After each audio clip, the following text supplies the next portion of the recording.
은혜와 평강이 있기를 원하네. 하나님 아버지와 주 예수로부터 은혜와 평강이 있기를 원하네. 나를 향한 놀라운 축복.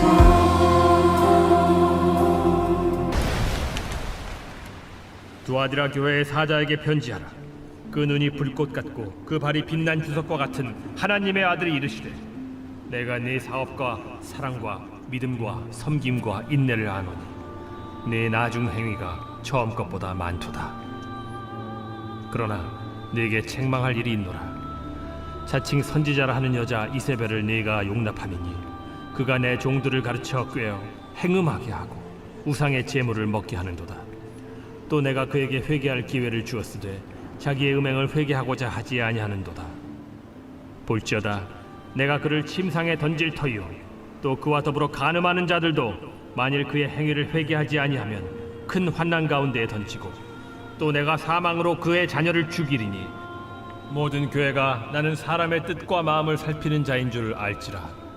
내가 너희 각 사람의 행위대로 갚아주리라. 두아디라에 남아있어 이 교훈을 받지 아니하고 소위 사탄의 깊은 것을 알지 못하는 너희에게 말하노니 다른 짐으로 너희에게 지울 것은 없노라.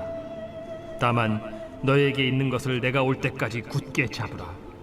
이기는 자와 끝까지 내 일을 지키는 그에게 만국을 다스리는 권세를 주리니 그가 철장을 가지고 그들을 다스려 질그릇 깨트리는 것과 같이 하리라. 나도 내 아버지께 받은 것이 그러하니라. 내가 또 그에게 새벽별을 주리라. 귀 있는 자는 성령이 교회들에게 하시는 말씀을 들을지어다. 오늘 본문은 소아시아 7교회 가운데 두아디라 교회를 향한 주님의 칭찬과 책망이 나옵니다. 두아디라 교회를 향해서 칭찬한 내용이 무엇입니까? 사업과 사랑과 믿음과 섬김과 인내에 대해서 칭찬을 하셨습니다. 19절에 보니까 내가 내 사업과 사랑과 믿음과 섬김과 인내를 아노니 내 나중 행위가 처음 것보다 많도다. 여기 보면 기독교 신앙에서 가장 소중하게 여기는 5가지 단어들이 빠짐없이 동원되고 있습니다. 교회에서 하나님이 기뻐하시는 사업을 잘했고, 사랑이 많았고, 믿음이 좋았고, 섬김이 아주 탁월했고, 인내를 잘하는 그런 교회였습니다. 여러분, 이만하면 점수가 높지 않습니까? 괜찮은 교회였습니다.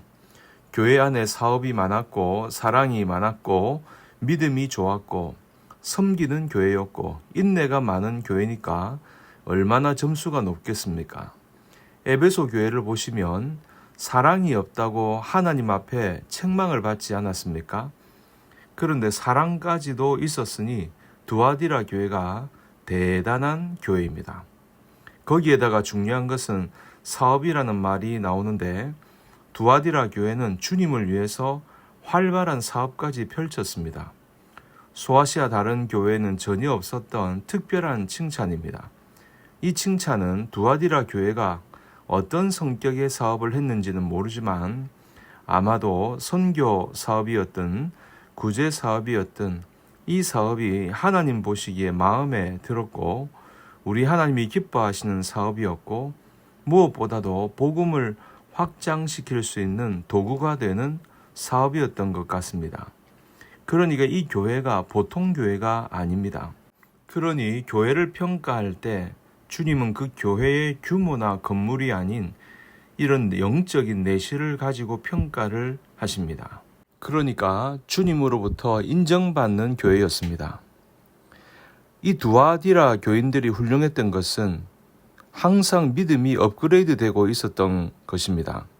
나중 행위가 처음보다 낫다, 어제보다 오늘이 낫고 오늘보다 내일이 나은 그런 발전하고 있는 교회였습니다.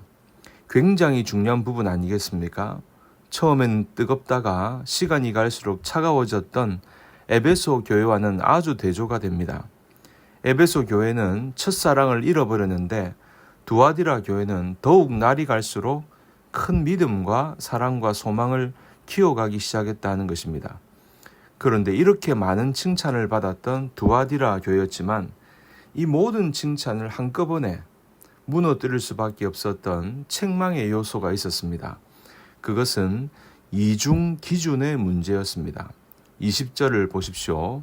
그러나 내게 책망할 일이 있노라. 자칭 선지자라 하는 여자 이세벨을 내가 용납함이니 그가 내 종들을 가르쳐 꾀어 행음하게 하고 우상의 제물을 먹게 하는도다. 두아디라 교회는 심각한 고민거리가 있었습니다. 두아디라라고 하는 도시는 다른 도시에 비해서 조합이 굉장히 발달이 되어 있었습니다. 대부분의 성도들이 이 조합에 가입이 되어 있었습니다. 그런데 두아디라에서 성행하고 있던 조합들은 당시에 이 도시에 존재하던 트림나스라고 하는 신전과 밀접한 관계가 있었던 것입니다. 트림납스 신전은 영웅들을 모시는 신전인데 고대 사람들은 영웅들을 신전에다가 모셔놓고 그들을 제사하는 습관이 있었습니다. 그런데 조합원들이 모이는 곳이 주로 이 신전이다 보니까 그들은 모일 때마다 제사부터 지냈습니다. 그리고 제사 지내고 나서 회의를 하고 그 이후에 회식이 이어지는데 회식 때에는 그들이 먹는 음식이 이 영웅들에게 제사 지냈던 제사 음식이었고 그리고 그 음식하고 곁들일 수 있는 술이 따라왔고 술 취하고 나면 대부분의 사람들이 신전에서 봉사하던 여사제들과 행음을 하게 되었던 겁니다. 이것이 당시 두아디라에 있는 신전에서 예외 없이 자행되고 있던 일이었습니다. 여러분, 두아디라 교회를 다니고 있던 성도의 고민을 이해하시겠습니까? 두아디라 성도들은 예수를 믿기 때문에 도저히 그 일에 참석할 수가 없었습니다.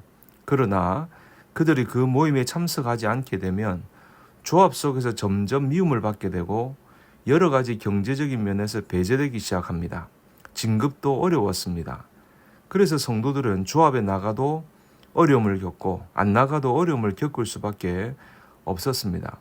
나가면 회의를 마치자 말자 죄 짓지 않기 위해 얼른 일어나려고 하는데 조합원들의 따가운 눈총을 받아야 했고 회의에 나가지 않으면 경제적으로 큰 어려움을 겪는 것입니다.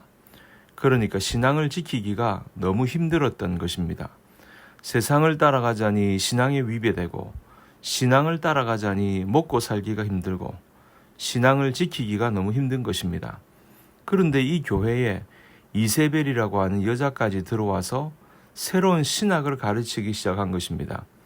그녀의 주장은 이렇습니다. 세상에서 살아가려면 적당히 세상과 화합해야 하고 세상 사람들과 행보를 맞추며 살아가는 것이 지혜로운 일이라고 강조한 것입니다. 그리고 두아디라 성도들은 그녀의 잘못된 세속주의 신학에 곧 세뇌되었습니다.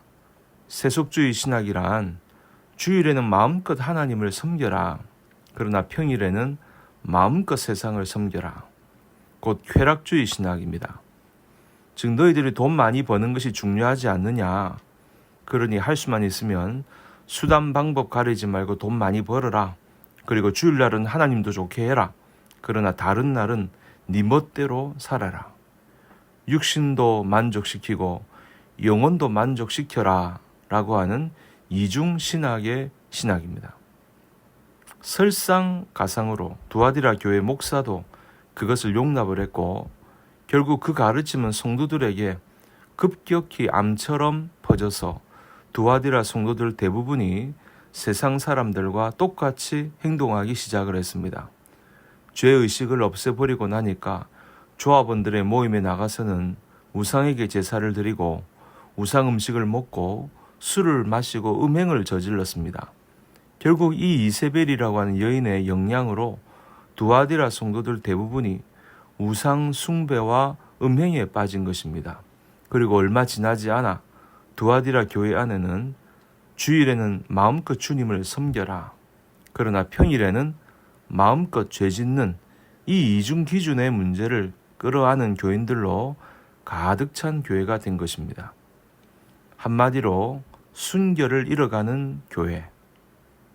그리고 이 주님은 이런 순결을 잃어간 성도들에게 단호하게 회개하라고 촉구하고 있습니다.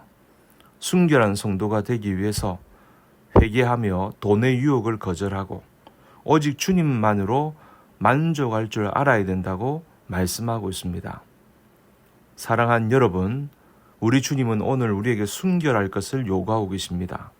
주님만 붙들고 주님만으로 만족한 삶을 살기를 원하십니다. 물질의 노예가 되지 말고 오직 주님을 기쁘시게 하는 일에 최선을 다하는 거룩하고 순결한 이중 기준을 가지고 신앙생활을 하는 것이 아니고 순결한 울산 사랑의 교회 성도님들이 다 되시기를 주님의 이름으로 간절히 축원합니다. 은혜와 평